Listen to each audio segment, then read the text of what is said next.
Hello, welcome to my TED Talk. Today we're going to be talking about how to solve these problems. Make sure you listen up and we're going to get right to work. So basically,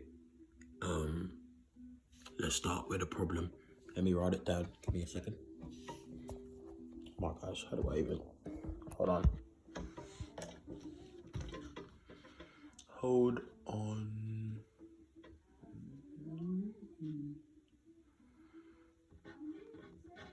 So let's start off with the inverse.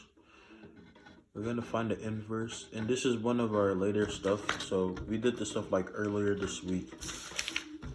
So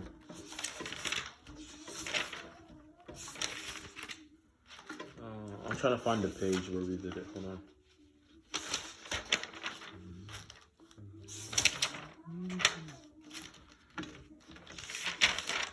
Okay, I have a problem here. So basically, I'm starting off with this problem, which is f of x is equal to 3x minus 4 over 2x plus 7. So you're going to start off by switching the y, which is the f of x, with the x. So then you're going to end up with x is equal to 3y because you switched those, right? So 3y minus 4 over 2y plus 7. And then you're going to put this x over 1. And then you're going to cross multiply these in this. So then that's going to give you, so 2xy plus 7x is equal to this side, which is 3y minus 4. So that will give you this, and you're trying to solve for y. So what you want to do now is to move the y's to one side. When you move the y's to one side, then you're able to factor it out.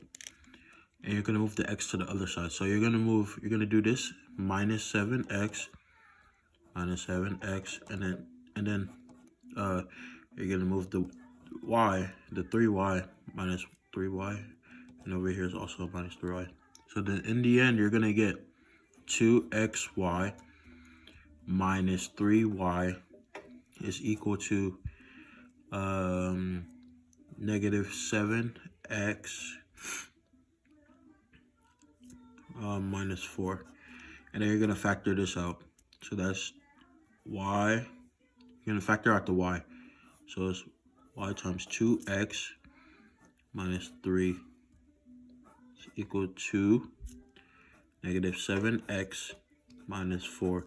And then to keep the y by itself, you're going to divide by 2x minus 3. And what you do to one side, you must do to the other. So you divide also 2x minus 3. Then your answer is y equals to 7x minus 4 over 2x minus 3. So that's the answer you should get. She did it another way, which is fine, but it's still the same answer. So, all right, so that's how you find inverses. This whole thing right here is inverses. And you can get, there will be applications, which are word problems that you might have on these. All right, so we're going to move on to finding the domain. So with the domain stuff, I wrote a page on it. I'm trying to find it. Okay, so all right, I'll give you the basics. So for the domain stuff is okay. So you know how you find the domain of a regular, what's it called? A regular rational function. So yeah, that one, do it the normal way you'd find the domain. But this one is with if you have a square root. So this one, imagine x plus 4 over x squared plus 3x minus 10. Okay, we'll get to that. But let me show you the basics. So when you have f of x is equal to the square root x plus 1. So when you have that, right, that's a function. And the square root under x plus 1 is basically saying that x plus 1. So you can't have a square root of a negative number and you can't have a square root of 0, right? So this is basically saying that since you can't have a square root of a negative number and can't have a square root of 0, this is basically saying x plus 1 has to be greater than what? 0. Has to be greater than or equal to 0. So when you have that, you subtract by both sides, 1 by both sides, and then you should have x is greater than or equal to negative 1. So that right there is where you're going to use for your domain. And then your domain will be bracket negative 1 to infinity, parenthesis. So the reason why you're putting the bracket is because you have the and equal to. If you don't have this equal to, then you don't put the bracket. And also when you have the square root, so this is what you do if you have just this without a fraction, if this without a fraction. So now I'll show you one with a fraction. When that is in the denominator, for example, 1 over x plus 1, then that's going to change things, because when it's in the denominator, that means that it can't be 0. And I'm sorry, let me go back. I kind of messed up on this part. When I said it can't be 0, I was wrong. It can be 0 because this means that it's in the numerator. So imagine this over 1. That's basically the same thing. That means it's in the numerator.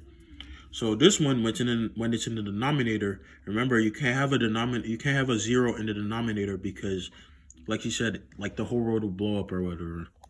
So yeah, you can't have a 0 in the denominator. Therefore, you're going to basically have just like the same thing. You're going to set this equal or set this greater than 0 because it can't be 0 and it can't be a negative number, right? Then you're going to move this over, negative 1. So you're going to do x has to be greater than what? Negative 1. So your domain will then be negative 1 to infinity. Now notice how I use a parenthesis and not a bracket. So the bracket is only if it's in the numerator. If it's not, then it's going to be a parenthesis. Right? Okay, last example is when you're doing when you have the same kind of problem, it's f of x is equal to x plus 2 over x minus 4. Now notice how the what's it called? The square root is in the numerator and you don't have a square root in the denominator. So that means the same thing. You notice how you set that equal or set that greater than or equal to 0. Then you should have bracket negative 2. Then you're going to actually go to the 4 right here. Do you know why? Because that is the denominator and that's the numerator. If this was the denominator, then you wouldn't worry about this in the numerator. But because this is in the numerator and this is in the denominator, then you have to worry about this. Because this is also a domain restriction. So then you're going to put that. You're basically setting this equal to 0. So you're going to put negative 2 to 4. And then that's going to be a parenthesis because that's a domain restriction. And then you're going to put u 4 to infinity. Oh, sorry. Can't write. Okay. So that's your domain for that. So now we're going to get into remember that one I showed you before, this right here? Oh, yeah, this right here. Yeah, we're going to get into that. Okay, so it was f of x is equal to x plus 4, and then x squared plus 3x minus 10. So first thing first, you have to factor. You always have to factor. Don't forget that. And make sure you practice that as well. Oh, it's blurry. Make sure you practice that as well, as much as you can. So you're gonna do x plus 4, the same numerator, and then when you factor, you should get. Oh, I can't write. Sorry, holding the camera is hard, bro. Okay, so you're gonna get x plus 5 times x minus 2. That's what you get when you factor this. So now that means these two are your what? Your domain restrictions. So those two become x cannot equal to -5 and 2. Those will be your domain restrictions, right? So that means your x cannot equal to that.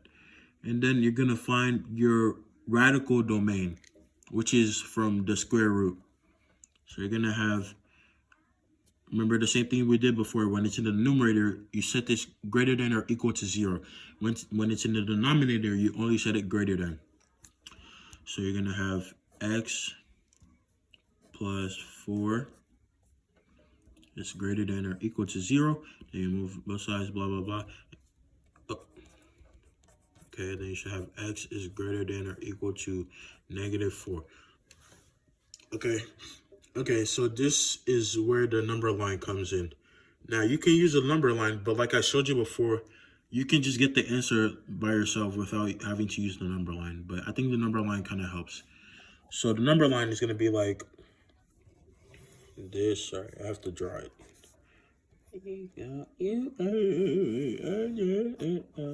This is crazy. Sorry.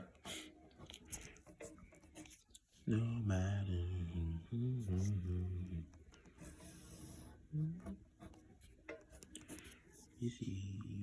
All right, this is gonna be.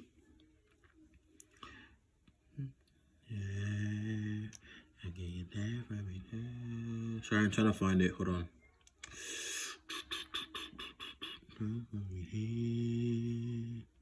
All right, this is gonna be your x plus 5.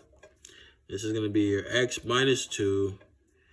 Remember those, the domain restrictions, the stuff at the denominator, and then you're gonna have your x plus 4. So remember, these two are domain restrictions, right? Don't forget that. Now watch what I do here. So this, since this is basically -5, and this is basically 2, and this is basically a -4. So you're kind of going to put that where they're supposed to be on the number line, right? Or in order. So if it's -5, 2, and -4, -5 is going to be all the way in the back. And it's going to be an open circle because domain restrictions are always an open circle. Then the -2, which is also a domain restriction. Sorry, the -4 because it's -5, -4, and then 2 because that's how you go on the number line. So you're going to put the -4 right here. That's going to be a closed circle because that's not a domain restriction. Remember when we did that whole thing? It's in the numerator, so it's different. So that's not going to be a domain restriction. That's going to be a closed circle. So you're going to have the 2. You're going to put that over here. But that's going to be an open circle because it's also a domain restriction from here. Remember? Same thing. Okay. So now you're kind of going to bring that down. So it's going to be open circle, closed circle, and open circle. So this is -5, -4, and 2, right? So, oh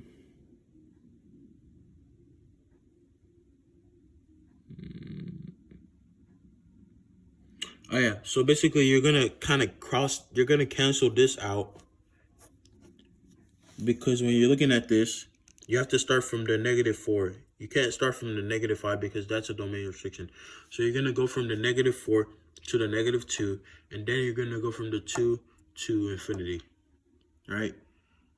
So if this was over here, then you can start from that and go to the domain restrictions. But because this is behind this, then you ignore this, right? So it's going to be bracket, because this is what you get from this, and it's greater than or equal to. So you're going to do bracket -4 to 2 over here. We will go. And and then put 2 from 2 to infinity. So that's going to be your domain. All right, so I hope that helped. I'm so sleepy, man. All right, so I hope that helped with your knowledge on domains and stuff. What else can we do? I'm trying to find something else to do. I would ask if you're good on partial fraction decomp, but you're not here, so yeah. I think we should still do that though. I'm sorry, I'm trying to find one more thing for you to do, so just give me a second.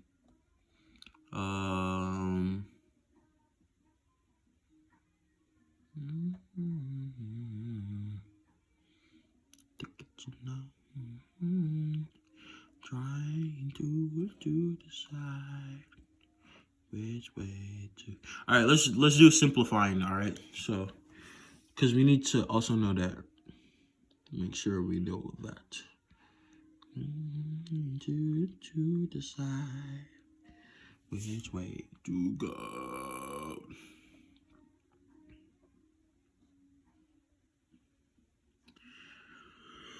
Okay, let's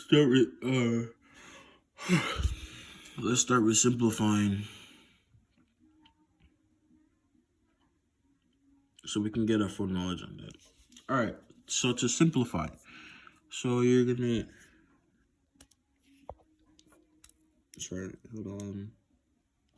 you're gonna start with 5x. This is the problem we're starting with. So 5x over x squared plus 3x plus 2 plus 2x over x squared minus 1. So first things first, always remember to factor. You're going to do factor this x plus 2, x plus 1, x plus 1, and x minus 1. So now you're gonna write that out, right? So you're gonna do 5x over x plus 2, x plus 1, plus the 2x over, and can I write x plus 1 times x minus 1. All right, so now you're gonna find the LCD, right? So what are the lowest common denominators? What are the common denominators that you see between these two problems, right? So you're gonna write that out. LCD, I see x plus 2, which is right here, x plus 1, this is right there, those two, and then x minus 1. So you're just basically writing out the denominators. And then you're going to multiply by the ones that they don't have. So you see 5x over x plus 2 times x plus 1. You're going to multiply the numerator and the denominator by x minus 1 because it doesn't have that, right?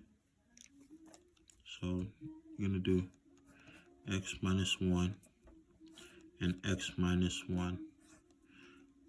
And in this one, it has x plus 1 and x minus 1, but it's missing this x plus 2, right? So you're going to multiply x plus 2 and x plus 2.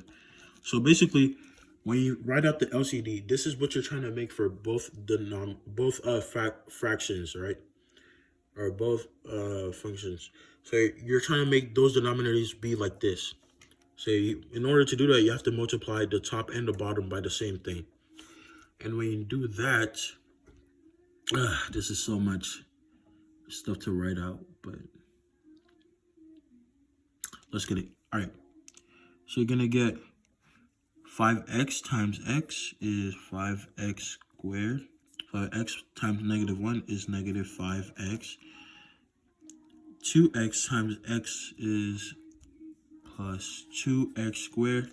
2x times plus 2 is plus 4x. All over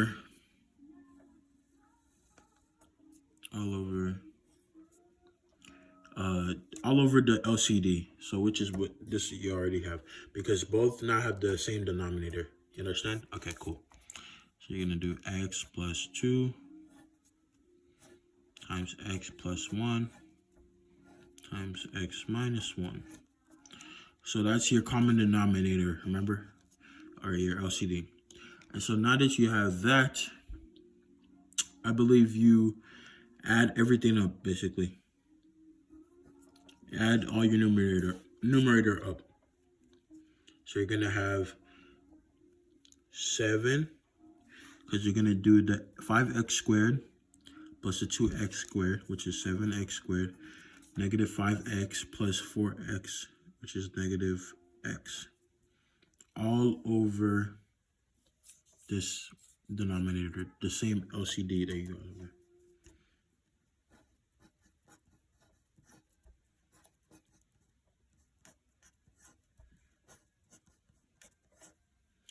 And so that will be your final answer. This is everything simplified. Remember, you're not solving. That's a different thing. I'll get into that. But this is simplifying. And then when you have this, make sure you write out your domain restrictions, which are always the numerator. So x is not equal to -2 from here, -1, and +1. +1. So those are your answers. Okay. All right, last thing. Let's do the solve. And I'm finna go to bed because I'm so tired right now. And I'm really tired. So, yeah. For the partial fraction decomp, just tell me if you don't understand it, and I'll try to explain it to you, or I'll make another video or something. But I think you should understand that because it's a pretty easy concept. So I think you got it. But all right, let's go into the solve. I already used this page. Hold on, I need to get more paper.